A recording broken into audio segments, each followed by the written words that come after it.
हो, 2400 तीर्थंकर भगवंतों जय हो, आचार्य और श्री कुनकुन स्वामी अमृतचंद्र स्वामी जयसन स्वामी जी ની જય હો, વર્તમાનમાં વિચરિત સર્વ આચાર્ય ઉપાધ્યાય સાધુ ભગવંતોની જય હો, પરમ કૃપાળુ દેવની જય હો, પૂજ્ય શ્રાયબજીની દિવ્ય ચેતનાને નમસ્કાર.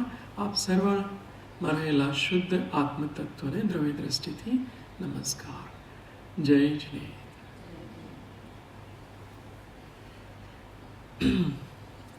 મોબાઈલ ઓફ રાખવાની સૂચના આપેલી એરોપ્લેન મોડ પર. સ્વાધ્યાય દરમિયાન ઘણા બધા દોષ લાગે છે. મોબાઈલ ઓન હોય ને, કોઈનો ફોન આવે તો ડિસ્ટર્બ થાય, જ્ઞાનાવળી કર્મ આદિ પણ બંધાઈ શકે, જીવ હિંસાનો પણ એમાં દોષ આવે છે. ક્યારેક બધા ડિટેલમાં પછી આપણે જાણીશું. એમાં અગ્નિકાયના જીવને એની વિરાધના થાય, ઓન ઓફ થાય ને ત્યારે. આપણે સમયસારજીનું વાંચન કરીએ. 4 ગાથાઓ આપણે વાંચેલી, એમાં આગળ લઈએ થોડું રિવિઝન કરીને. તો સૌથી પહેલાં આપણે શરૂઆત ત્યાંથી કરેલી કે કર્મબંધનું કારણ શું છે, આપણે શું ચૂકી જઈએ છીએ ત્યારે કર્મબંધ થાય છે. હા, સ્વરૂપનું અવલંબન લેવાનું ચૂકી જઈએ છીએ, જે શુદ્ધ નહીંનું અવલંબન કહે છે એ ચૂકી જઈએ છીએ. કર્મ તો અત્યાર સુધી જે બાંધ્યા છે બધા ઉદયમાં આવે છે ને, ઉદય જેવા જ ભાવ કરી નાખીએ છીએ ત્યારે પછી નવા કર્મ બંધાય છે. ઉદયમાં ક્રોધમાનમાં એલોપ છે દ્રષ્ટાંત તરીકે, એવા જ પાછા ભાવ આપણે કરવા માંડીએ છીએ તો નવા કર્મ બંધાય છે. એની બદલે જો જ્ઞાન ભાવમાં રહીએ, ચૈતન્ય સ્વભાવમાં રહીએ, સમતા ભાવમાં રહીએ, આનંદ ભાવમાં રહીએ, દ્રવ્ય જે છે આપણું એના અસ્તિત્વ ભાવમાં રહીએ તો કર્મ નહીં બંધાય. આત્મ સ્વભાવમાં રહીએ તો કર્મ નહીં બંધાય. એટલે કર્મના ઉદય છે એવા જ પાછા ભાવ કરીએ ત્યારે કર્મ બંધાય છે. એ ગાથા નંબર 179માં આપણે વાંચેલું. એમાં ચાહે 6ઠું 7મું ગુણસ્થાન હોય, મુનિ મહારાજ હોય તો પણ એમાં લખ્યું છે એવા જેઓ જે શુદ્ધ નહીંથી ચ્યુત થયેલા છે તે કર્મને બાંધે છે. અહીંયા હું સર્કલ બી બનાવું છું. શુદ્ધ નહીંથી જે ચ્યુત થયેલા છે, શુદ્ધ નહીંનું અવલંબન ચૂકી જાય છે, એ કર્મને બાંધે છે. જેવી રીતે આહાર ગ્રહણ કરીએ તો એમાંથી સહજ 7 ધાતુ પરિણમે છે ને, મળ આદિ પણ બધું બને છે ભોજનમાંથી. એ રીતે આ જે દ્રવ્યાશ્રો બધા કર્મ બાંધેલા છે આત્માની ઉપર, એનાથી ફરીથી નવા કર્મ બંધાય છે જો આપણે ધ્યાન ના રાખીએ તો. એટલે આત્માને હું આત્મા છું એ રીતે જીવન જીવવાનું અહીંયા બતાવ્યું છે. શુદ્ધ નહીંને ચૂકવાનો નથી. ઘડી ઘડી આપણે શું બની જઈએ છીએ, પરાગ બની જઈએ તો આપનું જે નામ હોય, પુરુષ બની જઈએ, સ્ત્રી બની જઈએ, અથવા તો એન્જિનિયર બની જઈએ, ડૉક્ટર કે હોમમેકર કે બિઝનેસમેન. એ ટ્રાન્ઝિશન બહુ ફાસ્ટ છે. પહેલાં આમ સરસ અભિષેક, પૂજા વખતે, સ્વાધ્યાય વખતે, ધ્યાન વખતે હું આત્મા છું એવું રહેતું હોય, પછી પાછું એ ચૂકી જઈએ છીએ. જેવા કોઈને મળીએ ને તો ફાધર બની જઈએ, અથવા સન બની જાય, તો મધર બની જાય, સિસ્ટર બની જાય, કે પૂજારી બની જાય. કે એ ટ્રાન્ઝિશન બહુ ફાસ્ટ છે. એ ટ્રાન્ઝિશન આપણે કરવા નથી માગતા, આપણે આત્મા બનીને જ રહેવા માગીએ છીએ. તો આ બધા અલગ અલગ પદ છે. એ બધા પદ પર્યાયવાચી છે. જે આ ડૉક્ટર, એન્જિનિયર કહીએ કે હિન્દુ, મુસ્લિમ, શીખ, ઈસાઈ કહીએ, દિગંબરી, શ્વેતાંબરી, એ બધા ટ્રાન્ઝિયન્ટ છે. એ બધા પદો પરમેનન્ટ નથી. જ્ઞાન પદ છે એ પરમેનન્ટ છે. એટલે જ્ઞાન પદમાં રહેવાનું 204મી ગાથામાં આપણે જોયેલું કે જ્ઞાન પદ જે છે એનો આધારે જ બધા જીવો મોક્ષને પામે છે. જો અહીંયા લખ્યું છે આ 5 જ્ઞાન છે એ તે એક જ જ્ઞાન પદ છે. 5 જ્ઞાન શું છે? એક જ્ઞાન પદ છે. એ શુદ્ધ નહીંના વિષયભૂત જ્ઞાન સામાન્ય જ આ પરમાર્થ છે કે જે પામીને આત્મા નિર્વાણને પ્રાપ્ત થાય છે. તો વારંવાર આપણે જ્ઞાન પદ ના ચૂકી જઈએ એ ધ્યાનમાં રાખવાનું છે. કયું પદ થઈ જાય છે? મનુષ્યવાળું પદ થઈ જાય છે. હું મનુષ્ય છે એવું થઈ જાય છે ને, હું સ્ત્રી છું, પુરુષ છું, કે હોશિયાર છું, આ છું, તે છું, એ બધા પદ એમ ખરેખર મારા પદ નથી. એ શેને લીધે ઉત્પન્ન થયેલા પદ છે? કર્મોને લીધે. આ મનુષ્ય શરીર જ કર્મને લીધે મળ્યું છે.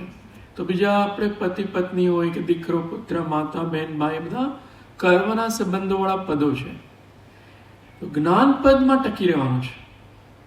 કર્મ પદમાં આવી જઈએ છીએ, પાછા જ્ઞાન પદમાં આવી જવાનું. ચૂકી ગયા તો ચૂકી ગયા, અનાદિનો અભ્યાસ છે. હવે જ્ઞાન પદનો અભ્યાસ એટલો વધારવાનો છે કે એ ચૂકીએ જ નહીં. કૃપાળુદેવ એવું ઘણા પત્રોમાં આપણને જણાય છે, લખે છે કે અમે મનુષ્ય છે એવું અમને કેટલા ટાઈમ સુધી દેહધારી છીએ એવું યાદ કરવું પડતું હતું કે યાદ. એટલે એને જે જ્ઞાન પદમાં રહેવાનો અભ્યાસ થઈ ગયેલો પૂર્વ ભવમાં પણ અને આ ભવમાં એ કન્ટિન્યુટી હતી. તો આ બેસ્ટ અપ્રોચ તો આ જ છે મોક્ષ માટે, જે અહીંયા બધે લખ્યું છે. જો અહીંયા પણ વાંચીને આપણે એકવાર ફરીથી વાંચીએ.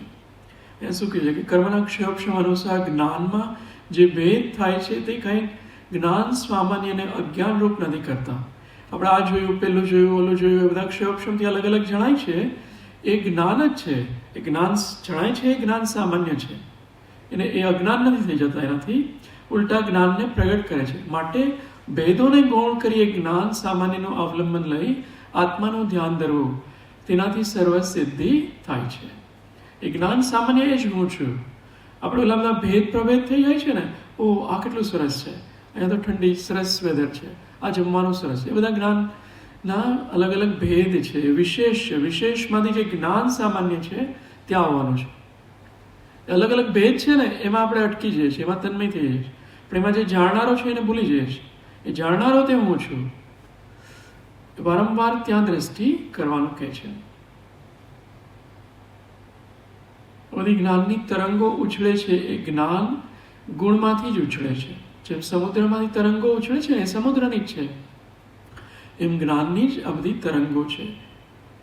પછી જો આ ગાથામાં પણ એ વિષય કે છે જ્ઞાન ગુણથી રહિત. આ વાંચો અહીંયાથી વાંચો. હા, 205 ગાથા. જ્ઞાન ગુણથી રહિત ઘણા લોકો ઘણા પ્રકારના કર્મ કરવા છતાં આ જ્ઞાન સ્વરૂપ પદને પામતા નથી. માટે હે ભવ્ય, જો તું કર્મથી સર્વથા મુક્ત થવા ઈચ્છતો હો તો નિયત એવા આને ગ્રહણ કર. જ્ઞાન પદને ગ્રહણ કર. જો અહીંયા શું કહે છે કે ઘણા લોકો ઘણા પ્રકારના કર્મ કરવા છતાં ઘણા પ્રકારના કર્મ કરે છે, એટલે કાર્યો કરે છે, શુભ અશુભ બધા કાર્યો જીવ કરે છે, પણ આ જ્ઞાન સ્વરૂપ પદને પામતા નથી.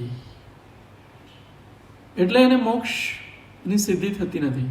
શુભ કાર્ય કરીશું તો આપણે પ્રવચન સારમાં ઘણી ગાથાઓ જોયું હતું. એનાથી શું પ્રાપ્ત થાય છે? દેવગતિ આદિ અથવા સારી મનુષ્ય ગતિ પ્રાપ્ત થશે. અને અશુભ અહિંસા, જૂઠ, ચોરી, કુશીલ, પરિગ્રહ વગેરેથી અશુભ ગતિઓ, તિર્યંચ અને નરક આદિ ગતિઓ. તો એ શુભ અશુભથી હવે છૂટવાનું છે. એમાં ક્રમ એ છે કે અશુભથી છૂટવા માટે શુભમાં આવો અને શુભથી પછી છૂટવાનું છે એ જ્ઞાનપદમાં આવવાનું છે.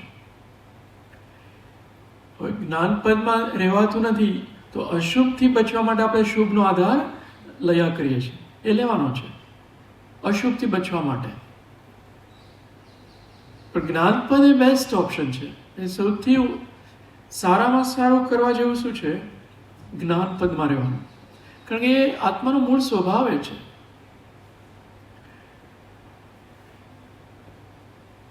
જ્ઞાનપદમાં રહેવું એ સૌથી સારું છે. હા, શુદ્ધના લક્ષ્ય શુભ કાર્ય કરવાના. જેમ કે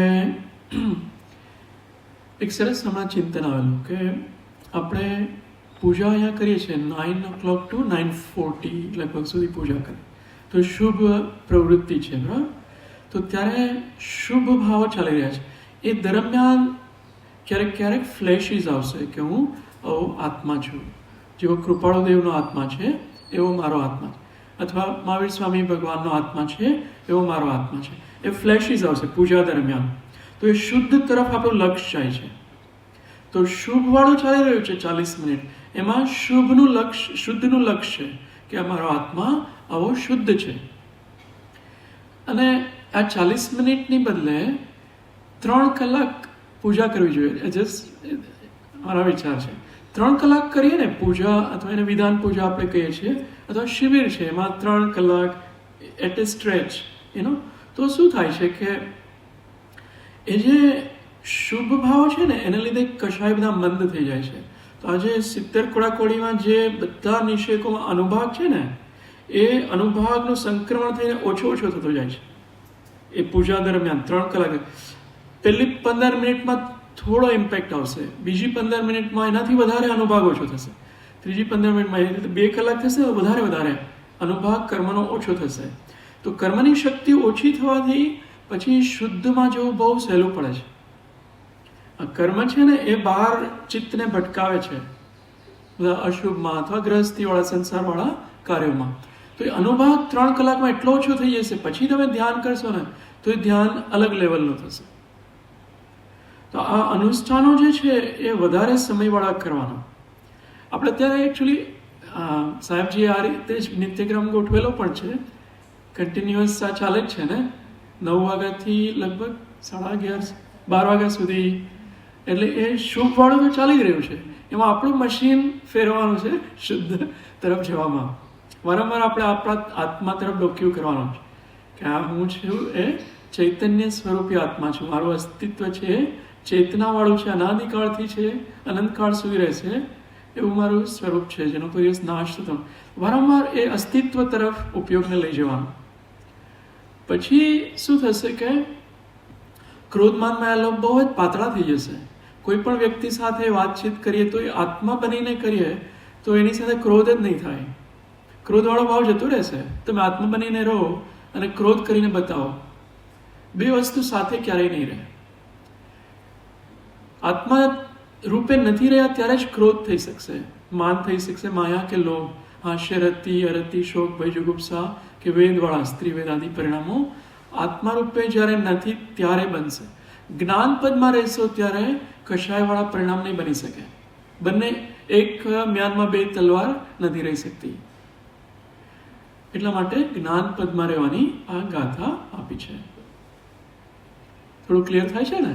એટલે અનુષ્ઠાનમાં વધારે રહેવાનું, કારણ કે આપણી શક્તિ અત્યારે ઓછી છે. જે કર્મ છે એની શક્તિ વધારે છે. અનુષ્ઠાનમાં રહીશું તો કર્મની શક્તિ ઓછી થઈ જાય છે. પણ ચિંતનને નહીં છોડવાનું. ચિંતન વગર પછી બધું મિકેનિકલ થઈ જશે. કર વિચાર તો પામ, વિચારશીલતા જતી ના રહેવી જોઈએ. એટલે આપણે આખો દિવસ સાંભળતા જ રહીએ, વિચાર નહીં કરીએ તો મશીન જેવા થઈ જઈશું, કર્મની નિર્જા નહીં કરી શકીએ. સૌથી વધારે કર્મની નિર્જા વિચારોથી થાય છે. જે આગમને અનુવિચી વિચારો કરવામાં આવે એનાથી સૌથી વધારે નિર્જા. પછી આનંદની એક શું કહેવાય સ્ફુરે છે, એની જ્યોતિ આનંદ છે, એની વિશુદ્ધિથી આનંદની તરંગો ઉછળે છે. એ ચિંતનથી થાય છે. ચિંતન ખૂબ કરવાનું. એક દિવસ હું બતાવીશ. અમુક પેજીસ આ જતું રહ્યું છે. હા, અમુક પેજીસ છે. આઈ થિંક પ્રોજેક્ટર ઓફ થઈ ગયું હવે, સોરી. તો ચિંતન નિરંતર રોજ 2 ચિંતન મિનિમમ કરવાના અને લખવાના. કૃપાળુદેવ છે, આ જે વચનામૃત છે એ એમનું ચિંતન છે એક રૂપે. એટલું લખવાથી વિશુદ્ધિ વધે છે. રોજ તમારે તમારી જર્નલમાં લખવાનું. એ વિષય આખો અલગ છે, આપણે ક્યારેક લઈશું. ચિંતન કઈ રીતે કરવાનું અત્યારે જોઈએ. ચિંતન રોજ કરવાનું. પછી આપણે ગઈકાલે આ ગાથા પણ જોયેલી. 179, 184. હા, આ છે ને સંવર અધિકાર છે એની ગાથાઓ છે. અચ્છા, ઓકે, વેરી ગુડ. હા, આ બધી ગાથાઓ છે ને એ વારંવાર લગભગ 15 વર્ષથી હું રોજ યાદ કરું. સમયસાર એટલે સામાયિક કરીએ ત્યારે સમયસારની ગાથાઓ આંખ બંધ કરી હોય ત્યારે યાદ કરવાની એક પછી એક. તો વિશુદ્ધિ ખૂબ વધશે. એ પછી ગાથા પર થોડું ચિંતન સહજ થશે, આપણા કશાયો પાતળા પડશે. એટલે બધા ગ્રંથનું આવી રીતે કરવાનું. એક દિવસ હું પૂછતો હતો ને કે તમે શું કયો ગ્રંથ યાદ છે. આ બધા ગ્રંથ જે 10 મુખ્ય અમે લોકોને મૂળ ગ્રંથ કહીએ છીએ, જે પ્રાચીન ગ્રંથ છે, મૂળ ગ્રંથ, ટેક્સ્ટ બુક કહીએ, એની ગાથાઓ યાદ કરી લેવાની, સિલેક્ટેડ કરવાની. આની 415 ગાથા ભલે યાદ ના રહે તો 50 કરવાની, તો જેટલી યાદ રહે એટલી, અને એને સામાયિકમાં યાદ કરવાની. એક એક ગાથામાં એટલા ભાવો ભરેલા છે એટલે વિશુદ્ધિ સહજ વધશે.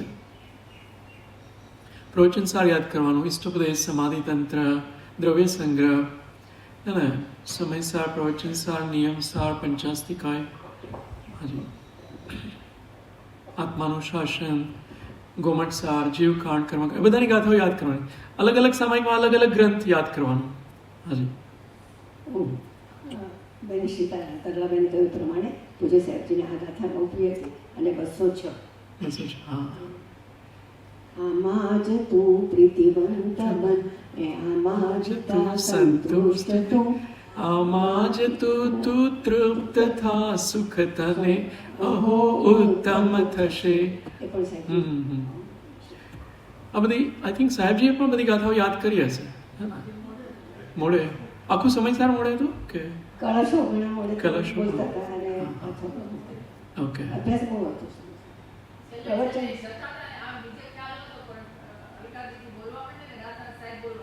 હા હા હા, એટલે એમને પણ યાદ હશે. આઈ થિંક એમની સ્મૃતિ બહુ જ ક્ષોક્ષમ ખૂબ હતું, એટલે બધું જલ્દી યાદ રહી જતું, એટલે આ બધી ગાથાઓ સહજ એમને યાદ હશે.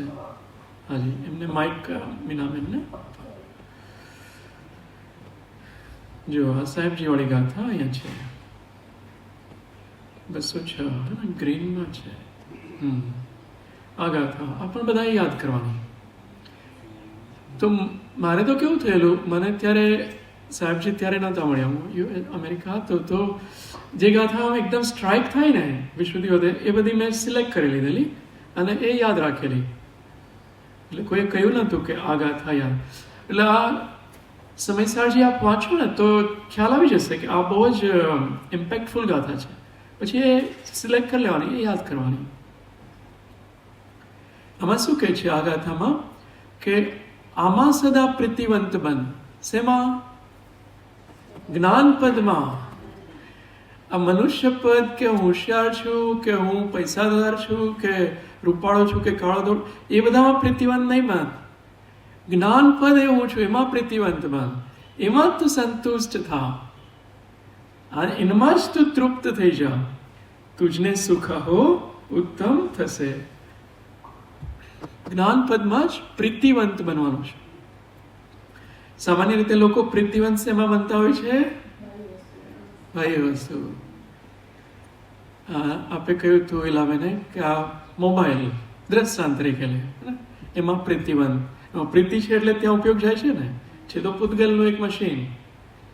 તો એમાં પ્રીતિવંત બનવાની બદલે જ્ઞાનપદ જે આત્મા છે એમાં પ્રીતિવંત બનવાનું છે. મોબાઈલમાં બધા લોકો શેમાં પ્રીતિવંત થતા હોય છે? એમાં મોબાઈલમાં શું કરતા હોય? બધાને પ્રોબ્લેમ છે એટલે આપણે વાત કરીએ જ. વોટ્સએપ, બીજું ન્યૂઝ. અચ્છા, ન્યૂઝ, વોટ્સએપ, પછી ફોન કોલ કરો ને, દીકરી દીકરા જેવી હોય એને બધાને, ફ્રેન્ડ્સને.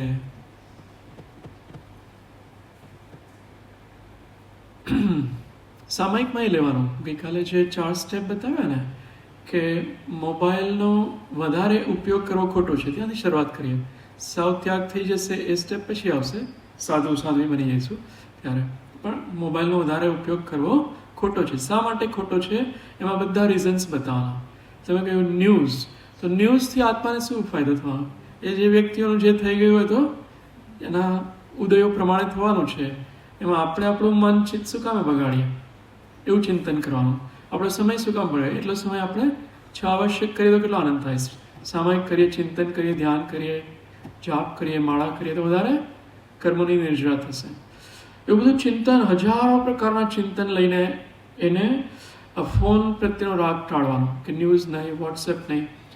અને એમાં એવો પ્રતિક્રમણ ને પ્રત્યાખ્યાન એ સ્ટેપ 3 અને 4 છે કે આ જે મેં ગઈકાલે આટલો સમય બગાડ્યો એનાથી જે દોષ થયા, પાપ થયા, મિથ્યા હો, એ પ્રતિક્રમણ છે. Step number 3. સ્ટેપ નંબર 4 પ્રત્યાખ્યાન કરવાનું. પ્રત્યાખ્યાનમાં એવું કરવાનું કે આવતીકાલથી કે આજથી હું 1 કલાકથી વધારે ફોનનો ઉપયોગ નહીં કરું, અથવા 30 મિનિટથી વધારે ફોનનો ઉપયોગ હું નહીં કરું, તમારી શક્તિ પ્રમાણે. પછી એને ઘટાડતું જવાનું, હે ને. આ સમયથી આ સમય સુધી જ હું ફોનનો ઉપયોગ કરીશ. માની લો તમારે જે બી ટાઈમ 6:30 to 6:45 વોટેવર તમને જે અનુકૂળ હોય, બસ એ સમયે જ. વચ્ચે ખોલવાનો નહીં. એને ખોલો એટલે શું થાય છે? હિંસા શા માટે થાય છે? હા, એ ઉત્પન્ન થાય, પછી એ બંધ કરો એટલે જીવ મરી જાય છે. એ લાઇટ જે થાય છે ને, લાઇટ ચાલુ બંધ થાય છે, એમાં કેટલા જીવો મરી જાય છે. આ બધામાં બહુ હિંસા હોય છે. એ હિંસા કરતાં જે ભાવ હિંસા ખૂબ વધારે થાય છે. આત્માને ચૂકી જાય છે ને. તો મોબાઈલમાં એ રીતે કરી શકાય. 4 સ્ટેપમાં પ્રત્યાખ્યાન કરવાનું. એનાથી વધારે એટલે એ સમયમાં જ પછી મોબાઈલનો ઉપયોગ. તમારે ન્યૂઝ જોવા હોય તો ત્યારે જોઈ લેવાના 5 મિનિટ. પછી એમાં ઓટોમેટિક આજકાલ તો બધા લેટેસ્ટ ફોનમાં તો સ્ક્રીન ટાઈમ આવી જાય છે કે પછી તમારો ફોન જ નહીં ખુલે.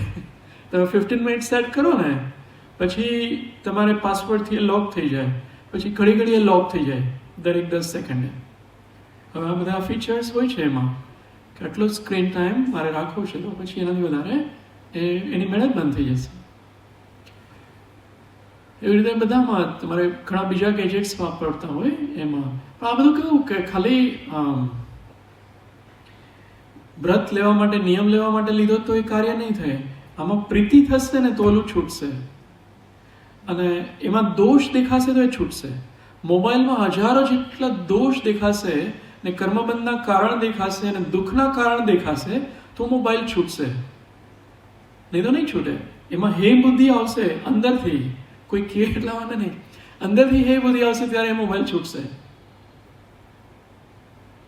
જે મુનિ બન્યા છે એને શા માટે છૂટી ગયા મોબાઈલ? એને હે બુદ્ધિ આવી છે એટલે છૂટ્યા. ઓલરાઈટ, આપણે એક ગાથા હજુ લેવાની છે. આ ગાથા લીધેલી હે ને, એના પછી પણ એક ગાથા આપણે જોઈ હતી ગઈકાલે, અને રિવિઝન લઈએ. પછી 199 નંબરની ગાથા, આઈ થિંક 199 ગઈકાલે લીધેલી, નહીં 184. આ ગાથા આપણે વાંચી હતી. જે શુદ્ધ જાણે આત્માને શુદ્ધ આત્માને મેળવે છે, અણશુદ્ધ જાણે આત્માને અણશુદ્ધ આત્મા જ તે લહે. આત્માને આપણે શુદ્ધ જાણવાનો છે, શુદ્ધ નહીંથી કે આ કર્મ વગરનો મારો આત્મા છે, દ્રવ્ય કર્મ વગરનો છે. જે પૂતગલ છે ને, દ્રવ્ય કર્મ ચોટેલા, એના વગરનો છે મારો આત્મા. ભાવ કર્મ વગરનો છે. ભાવ કર્મ એટલે શું? રાગ દ્વેષ. જે બધા આખો દિવસ વિચારો ચાલતા હોય ને, આ સારું, આ ખરાબ, આ વ્યક્તિ ગમે છે, આ નથી ગમતો, આ કરવું છે, આ નથી કરવું, આ સારું છે, બધા કશાયો વાળા જે ભાવ છે, એ ભાવ થાય છે આત્મામાં, પણ આત્માના નથી. થાય છે શેમાં? આત્મામાં થાય છે. આત્માની પર્યાયો છે, એ પૂતગલની પર્યાય નથી. આ બધા ભાવ કશાયો થાય છે, રાગદ્વેષ થાય છે, એ કયા દ્રવ્યની પર્યાય છે? જીવ દ્રવ્યની જ પર્યાય છે. પણ જીવની શા માટે નથી? કર્મ વગેરે ઉત્પન્ન નથી થતી. એટલે કર્મના નિમિત્તે આત્મામાં આ વિકારો ઉત્પન્ન થયા છે. એટલે મૂળ સ્વભાવ નથી, એટલે એને છોડી દેવાના છે. એટલે શુદ્ધ આત્મા તરફ દ્રષ્ટિ કરવાની કે હું, મારું મૂળ સ્વરૂપ શુદ્ધ છે, એ હું છું.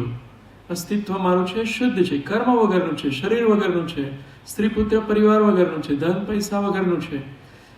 એ બધા વગરનું જે છે એ શુદ્ધ જ્ઞાન દર્શન સુખ વીર્યવાળું સ્વરૂપ મારું છે. અનંત ચૈતન્ય શક્તિવાળું સ્વરૂપ મારું છે. એ શુદ્ધ નહીં વાળી દ્રષ્ટિ છે. એ શુદ્ધ જાણે આત્માને કહે છે. અને અણશુદ્ધ જાણે આત્માને જે એ છે, રાગદ્વેષ વાળો આત્માને જાણે છે. તો એને રાગદ્વેષ વાળો જ આત્મા પ્રાપ્ત થશે. જે શુદ્ધ આત્માની તરફ જ દ્રષ્ટિ કરશે એને શુદ્ધ આત્મા જ પ્રાપ્ત થશે. તો અર્જુન જેમ નિશાન ક્યાં લગાવે છે? આંખ પર, હે ને, એટલે એ વિંધી શકે છે. આપણે નિશાન આત્મા તરફ લગાવવાનું છે. ખ્યાલ આવે છે ને? આપણું નિશાન છે ને બધા પૂતગલો તરફ છે, તો પૂતગલ જ પ્રાપ્ત થશે. આ શુદ્ધ દ્રવ્ય તરફ નિશાન લગાવવાનું છે. વારંવાર ત્યાં દ્રષ્ટિ કરવાની છે. જે હું છું એ તરફ દ્રષ્ટિ. પછી આ બોલવાનું બી બંધ થઈ જશે. આ બોલવાવાળી ક્રિયા શરીરની છે. પછી ઓલું સ્વસંવેદન વાળું આવશે, હે ને, તો દ્રષ્ટિ વારંવાર શુદ્ધ દ્રવ્ય તરફ કરીશું તો શુદ્ધ આત્માની પ્રાપ્તિ કરીશું. જ્ઞાની છે એ હંમેશા જ્ઞાન ભાવમાં હોય છે. એનો જ્ઞાન ભાવ ક્યારેય છોડતા નથી, જે આ ગાથામાં બતાવ્યું છે. જ્ઞાન ભાવને છોડતા જ નથી, આત્માને છૂટો મૂકતા જ નથી. સંસારી લોકોને એવું લાગે આ ગાંડા થઈ ગયા છે, પણ એ આત્માને ક્યારેય છૂટો મૂકતા જ નથી, આત્મા બનીને જ રહે છે. તો કર્મને જીતવા બહુ સહેલા છે. આજે એક ગાથા લઈએ આપણે. હા, આ ગાથા પણ ખૂબ સરસ. હાજી, આ કર્યો અનિવાર્ય છે. એમને માઇક આપો એટલા માટે કે વધારે ખ્યાલ આવે શું અનિવાર્ય લાગે છે.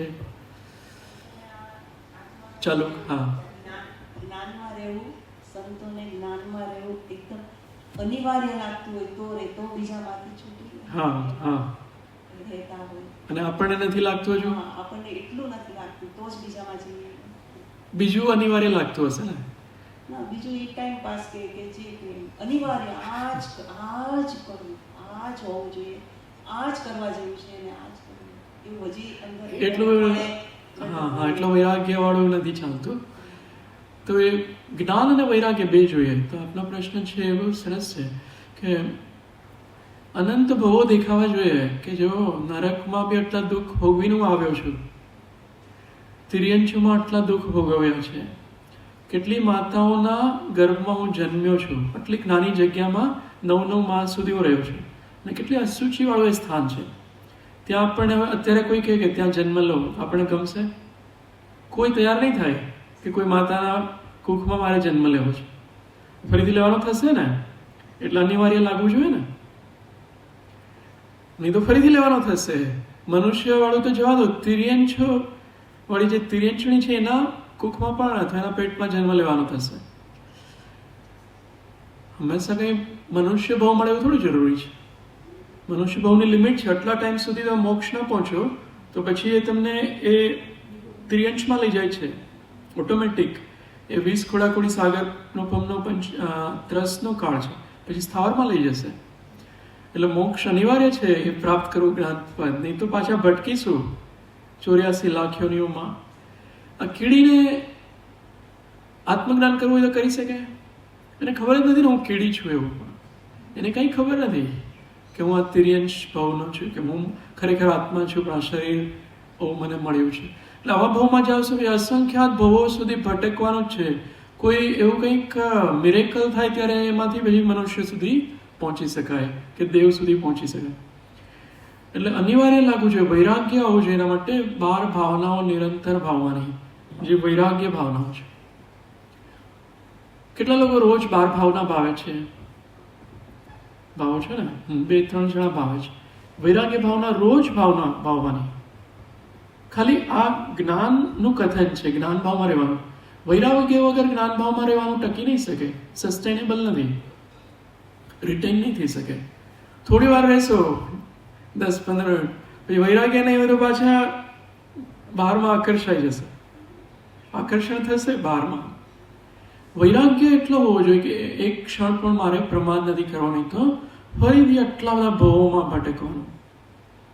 એટલે કૃપાળુ દેવ ક્યાંય બહાર જતા નહીં, છોડેલા ઘરોમાં, જે ગામની બહાર ને પાદરોમાં ને એમાં ધ્યાન કરતા. એ ગાડલું પેલા મૂકી જતા ને તો એ ગાડલા ઉપર પણ સૂતા નહીં, એ બેસી રહેતા, ધ્યાન કરતા આખી રાત. શા માટે? આખી રાત શું કામ એ રીતે ધ્યાન કરતા? અનિવાર્ય લાગતું હતું એમને, નહીં તો આ ભટકવાનું છે. ભટકવાનો ખ્યાલ આવવો જોઈએ. આ બધી ભાવના, સંસાર ભાવના ખાસ ભાવવાની. સંસાર ભાવના છે ને એ એક ભાવમાંથી બીજા ભાવમાં સતત સરકતા રહેતા એવા પરિણામ, એ સંસાર. રાગ ભાવમાંથી દ્વેષ ભાવ, એમાંથી રાગ ભાવ, એમાંથી દ્વેષ ભાવ, એ સતત સરકતા રહેતા પરિણામ છે એ સંસાર છે. અને એ સરકાવતા પરિણામ નથી કરવા તો જ્ઞાન ભાવમાં રહેવાનું છે. રાગદ્વેષ ભાવ એ સંસ્રણ ધાતુથી બનેલા છે. એ અનાદિકાળથી ચાલ્યું જ આવે છે. ભલે મન કશાય હોય પણ એમાં રાગદ્વેષ ભાવ ચાલ્યા જ કરે છે.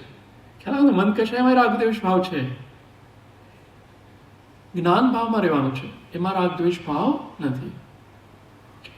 તો અનિવાર્ય લાગવું જોઈએ, નહીં તો ભટકણ જ છે, બહુ ભટકવાનું થાય છે. સંસાર ભાવના ખાસ ભાવવાની, અસુચિ ભાવના ભાવવાની, જ્યારે શરીરમાં એટ્રેક્શન હોય, ખૂબ અસુચિ ભાવના ભાવવાની,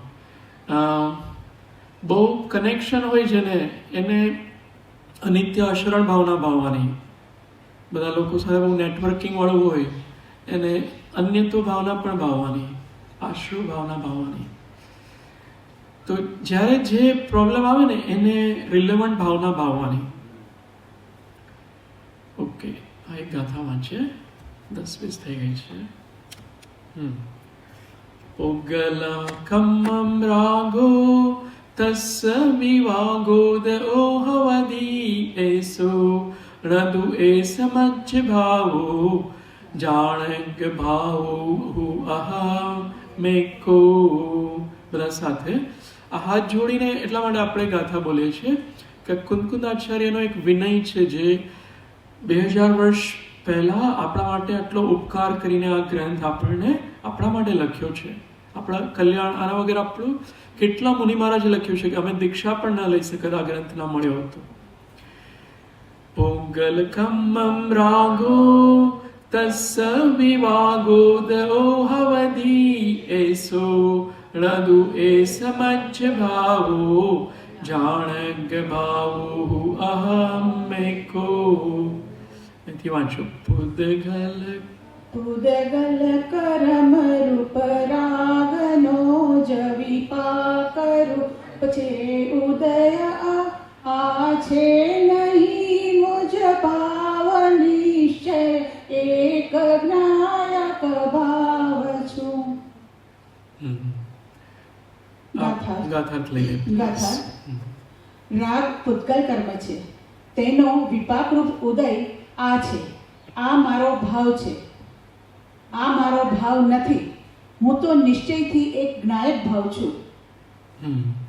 રાગ છે એ પુદ્ગલ કર્મ છે એવું કે છે. રાગમાં બધું લઈ લેવાનું, ક્રોધમાન માયા લોભ પણ લઈ લેવાના, હાસ્ય રતિ રતિ બધા કષાયોમાં રાગમાં એને ગર્ભિત કર્યા છે. તો રાગ છે એ શું છે? પુદ્ગલ કર્મ છે, એ ભાવ કર્મ છે. દ્રવ્ય કર્મના લીધે આ બધા ભાવ થાય છે. જે પણ ભાવ જ્ઞાન ભાવ સિવાય થાય છે ને બધા કર્મના ઉદયવાળા ભાવો છે. સામાન્ય રીતે એ રીતે લેવાનું. બીજા બધા ભાવ આપણે જ્ઞાન ભાવમાં રહીએ એ સિવાયના બધા ભાવ છે એ કર્મના ખાતામાં મૂકી દેવાના.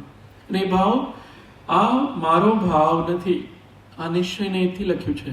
આત્મામાં થાય છે પણ આત્માનો નથી. નિશ્ચય નહીંથી આ ભાવ મારો નથી. હું તો નિશ્ચય લખ્યું છે ને, નિશ્ચયથી એક જ્ઞાયક ભાવ છું. જ્ઞાયક ભાવ એટલે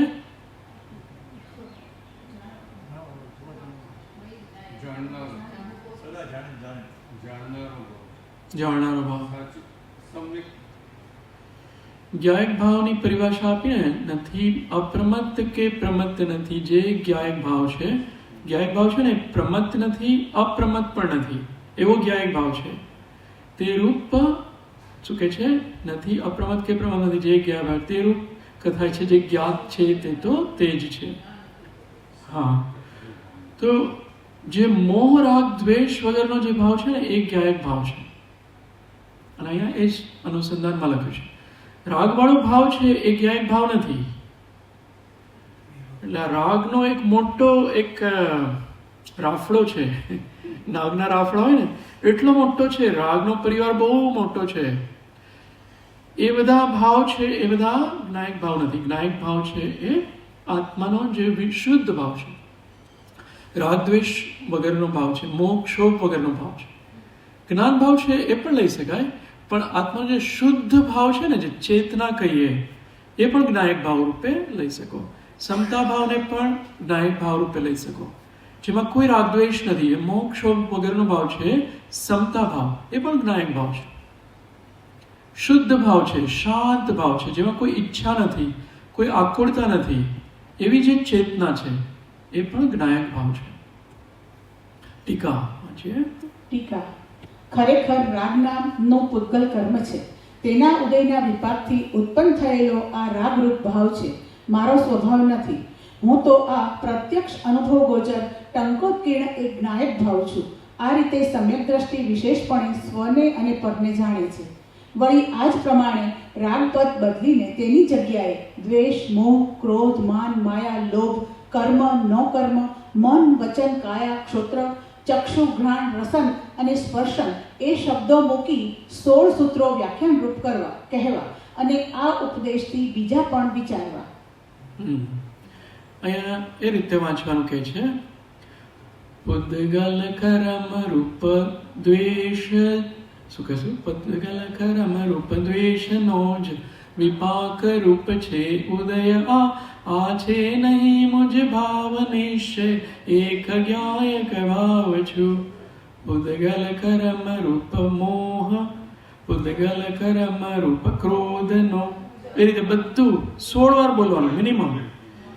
પુદ્ગલ કર્મ રૂપ માનનો જ વિપાક રૂપ છે ઉદય આ બધા ભાવો છે પૂતગલ કર્મ રૂપ છે. એક પણ ભાવ મારો નથી. એ કશાય તો લઈ લીધા, કર્મ પણ લીધું, નો કર્મ પણ લીધું, પછી મન વચન કાયાના બધા ભાવ પણ પૂતગલ રૂપ લઈ લીધા છે. આપણે વિચાર આ મનમાં વિચાર આવ્યો, આવે છે, એ પણ પૂતગલના ખાતામાં છે. ક્ષોત્ર એટલે શું? ક્ષોત્ર કર્ણેન્દ્રિય સંભળાય છે ને, આ ઇન્દ્રિય વાળો જે ભાવ છે એ પણ પૂતગલના ખાતામાં લીધો છે. શ્રોત ઇન્દ્રિય પણ પૂતગલ છે અને શ્રોત ઇન્દ્રિયથી જે વસ્તુ સંભળાય છે એ પણ પૂતગલ છે. આ બધા સાઉન્ડ વેવ્સ છે, ભાષા વર્ગના પૂતગલો, એ બધા પૂતગલ છે. ચક્ષુ ઇન્દ્રિયના બધા વિષયો છે પૂતગલ છે. ચક્ષુ ઇન્દ્રિય પોતે પણ પૂતગલ છે અને એનું જે જ્ઞાન થાય છે ક્ષમરૂપ, એ જ્ઞાન પણ આત્માનો સ્વભાવ નથી. જે આ બધું દેખાય છે ને એ આત્માનો સ્વભાવ નથી. 30, 31, 32 ગાથા સમયસારજી, શા માટે આત્માનો સ્વભાવ નથી? બધું દેખાય છે આત્માનો સ્વભાવ નથી. ઇન્દ્રિય જ્ઞાન છે આત્માનો સ્વભાવ નથી. જે જ્ઞાન ઇન્દ્રિયના નિમિત્તથી થાય છે ને એ આત્માનો સ્વભાવ નથી. આત્માનો સ્વભાવ અતિન્દ્રિય છે. ઇન્દ્રિય વાળો જ્ઞાન એ આત્માનો સ્વભાવ નથી. એ કર્મના એમાં ઉદયો પણ છે, ઇન્દ્રિયનું પણ અવલંબન છે. મતિ જ્ઞાનવાળાના ક્ષોભક્ષમથી આ જ્ઞાન થાય છે. એમાં કર્મ ભળેલા છે એટલે અશુદ્ધ છે. આ જ્ઞાન જેટલું દેખાય છે બધું અશુદ્ધ જ્ઞાન છે, વિભાવિક જ્ઞાન છે. અતિન્દ્રિય જ્ઞાન એ આત્માનો સ્વભાવ છે. જે કેવળ જ્ઞાન એ આત્માનો સ્વભાવ છે. તો અહીંયા આ બધી ઇન્દ્રિયોને પણ માઇનસ કરી છે કે એ પણ કર્મ ઉદયવાળા ભાવો છે. એ બધા હું નથી, હું જ્ઞાયક ભાવ છું. એટલે એની દ્રષ્ટિ, આપણી દ્રષ્ટિ છે ને એને વારંવાર સ્વદ્રવ્ય તરફ લઈ જવા માટે એ બતાવે છે. વારંવાર સ્વદ્રવ્યમાં જવાનું. આ રીતે સમ્યક દ્રષ્ટિ આત્માને જ્ઞાયક સ્વભાવ જાણે છે અને તત્વને યથાર્થ સ્વરૂપે જાણતો થકો કર્મના વિપાકરૂપ ઉદયને છોડી દે છે. આ બધા ઉદય થાય છે ને, રાગ દ્વેષ વાળા બધા મોહમાન માયા, એ બધા ઉદયને છોડી દે છે. કોણ? જ્ઞાની છે. જ્ઞાની એ ઉદયોની સાથે એને કોઈ લેવા દેવા નથી. એ ઉદય આવે છે એને છોડી દે છે, જ્ઞાન સ્વભાવમાં જ રહે છે. તો એને પછી જે અતિન્દ્રિય જ્ઞાનની અનુભૂતિ થવી, જેમ કે કૃપાળુ દેવની થઈ કે સાહેબજીને, એ રેર છે. એ ક્યારેક જ થશે, એ વારંવાર નહીં થાય.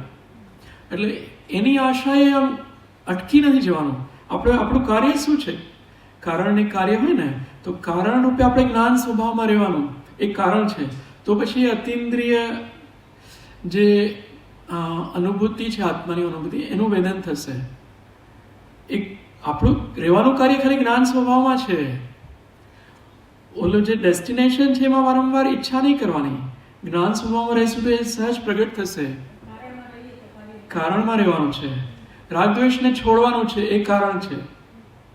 અને જ્ઞાન સ્વભાવમાં રહેવાનું એ કારણ છે. ખ્યાલ આવે છે ને? ઓલું તો લોટરી જેવું છે, ક્યારેક લાગશે. એ 5 સમય ભેગા થશે ત્યારે અનુભૂતિ થશે. ઇવન સાહેબજી હોય કે કૃપાળદેવ હોય, એને ચલો અત્યારે મારે અનુભૂતિ કરવી છે તો કરી શકે. એ અનુભૂતિ રેર છે. તમે વારંવાર અનુભૂતિ કરો તો કેવડી બની જાઓ, બધા કર્મો ભસ્મીભૂત થઈ જશે. એ રેર છે. એના કારણો પણ છે. એ શા માટે રેર છે? પણ આપણે એ લક્ષ્ય નથી, આપણે જ્ઞાન સ્વભાવમાં રહેવાનું લક્ષ્ય બનાવવાનું છે. ઉત્પત્તિ થશે. યસ. જે તરુ દાળ ઘસાવાથી, તરુ એટલે જે ઝાડની ડાળીઓ છે એ ઘસાવાથી અગ્નિ સ્વયં ઉત્પન્ન થાય છે, એમ નિરંતર આત્મભાવના ભાવવાથી કેવળ જ્ઞાનની ઉત્પત્તિ થાય છે. ખ્યાલ આવે છે ને? પેલું ઘસાયા જ કરે છે, ઘસાયા કરે એટલે પછી ઇવેન્ચ્યુઅલી અગ્નિ ઉત્પન્ન થાય છે. એમ નિરંતર આત્માની જ ભાવના ભાવીએ તો પછી કેવળ જ્ઞાનની પ્રાપ્તિ થાય છે. નિરંતર આત્મભાવના ભાવવાની છે, એ આપણા હાથમાં છે. કેવળ જ્ઞાન પ્રાપ્ત કરવું એ તો એનું ફળ છે. એ અહીંયા કે છે કર્મ ઉદય વિપાકને છોડી દેવાનો છે. આ મને યાદ કરાવજો અથવા યાદ રાખીશું. આ ટીકા આપણે વાંચવાની બાકી છે. આ ખૂબ સરસ છે. આ બધાની ટીકા વાંચવાની રહી ગઈ છે. સમય કાઢીને આ બધું વાંચવાનું છે. ભાવાર્થ ટીકા. આ ખાસ વાંચવાનું હતું, જો એ પણ રહી ગયું. એક જ સેકન્ડમાં હું બતાવું છું, કાલે વાંચીશું. આ જ ગાથા છે ને, એમાં જો આ જયસેનાચાર્ય, આ જ ગાથામાં ટીકા છે જયસેનાચાર્યશ્રીની. એમાં એ કહે છે કે આ બધું તો આપણે જ્ઞાનવાળું બરાબર જાણી લીધું. હવે શું કહે છે કે પૂતગલ પિંડ, એમાં ગ્રીનથી અંડરલાઈન કર્યું છે, પિંડરૂપ દ્રવ્ય ક્રોધ છે, એક દ્રવ્ય ક્રોધ છે. उसके उदय से जनित जो अक्षमारूप है वह भाव क्रोध है. આપણે અક્ષમારૂપ ભાવ છે ને, એ ભાવ ક્રોધ છે. એટલે અક્ષમારૂપ ભાવ આત્મા પરથી જતો રહેવો જોઈએ. એ રીતે બધામાં લગાવવાનું. માન માટે જે માનવાળો ભાવ છે, એ ભાવ જશે એટલે માર્દવ ભાવ આવશે ત્યારે માન ભાવ જશે. એટલે એ ભાવ આત્મામાં સરળતાવાળો ભાવ તો માયા ભાવ જશે. સંતોષવાળો ભાવ તો લોભવાળો ભાવ જશે. એના પ્રતિપક્ષી ભાવ હોવા જોઈએ. અને જ્ઞાયક જે ભાવ છે એમાં એના પ્રતિપક્ષી ભાવ ગર્ભિત છે. તમે જ્ઞાન ભાવમાં રહેશો ત્યારે લોભવાળો ભાવ નથી, ત્યારે સંતોષવાળો ભાવ છે. અને એ સંતોષવાળો ભાવ ના રહેતો હોય તો વારંવાર એનું ચિંતન કરવાનું કે આ બધી વસ્તુને પ્રાપ્ત કરી મારે શું કરવું છે, મારી પાસે જે જેટલું છે એટલું પર્યાપ્ત છે. તો સંતોષવાળો ભાવ આવવો જોઈએ, પછી જ્ઞાયક ભાવમાં રહેવાશે. ક્ષમાવાળો ભાવ પહેલા હોવો જોઈએ, એ સહજ હોય છે. એની સાથે જ્ઞાયક ભાવ છે. માર્દવ ભાવ અથવા નિર્માની ભાવ હોવો એટલે એ હોય છે. માનમાં ફરતા હોય ને એવું કહે કે હું જ્ઞાયક છું, તો એ તો પોતાને જ પોતે છેતરે છે. કારણ કે એ માનવાળો ભાવ જ કશાય ભાવ છે. તો એક ક્ષમા માર્દવ આર્જવ સોચ ભાવ એ ધારણ કર્યા હોય જીવે એને જ્ઞાયક ભાવ હોય છે. એ અહીંયા બતાવે છે. કાલે વધારે આમાં વાંચીશું. સરસ છે આ બધો વિષય.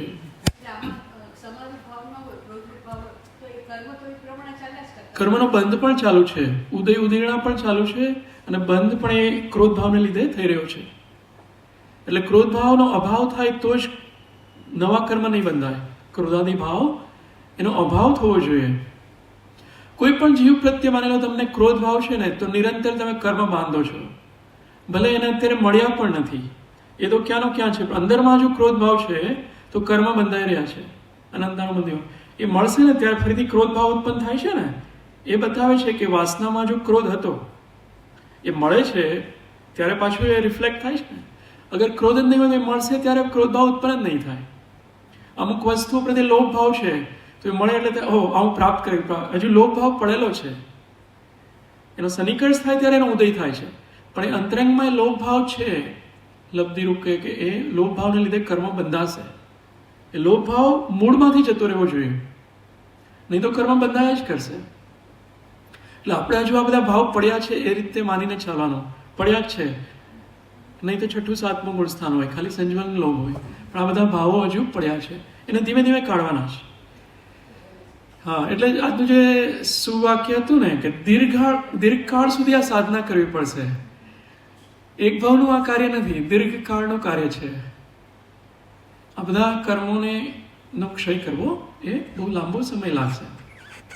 પણ એનો ઉપાય જ્ઞાનપદમાં રહેવાનો છે.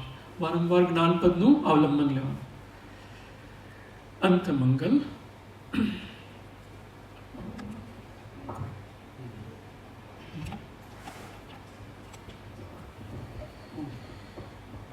સુખધામ અનંત સુશાંત જય દિન રાત્ર રહે તદ ધ્યાનમય પર શાંતિ અનંત સુધામય જે પ્રણમો પદતે વરતે જયતે.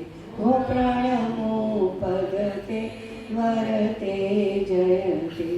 બોલો શ્રી મહાવીર સ્વામી ભગવાન કી જય. पंच परमेष्ठी भगवान की जय. परम कृपाळु देव की जय. સદગુરુ દેવ કી જય, સબ સંતન કી જય, શુદ્ધ આત્મદેવ કી જય.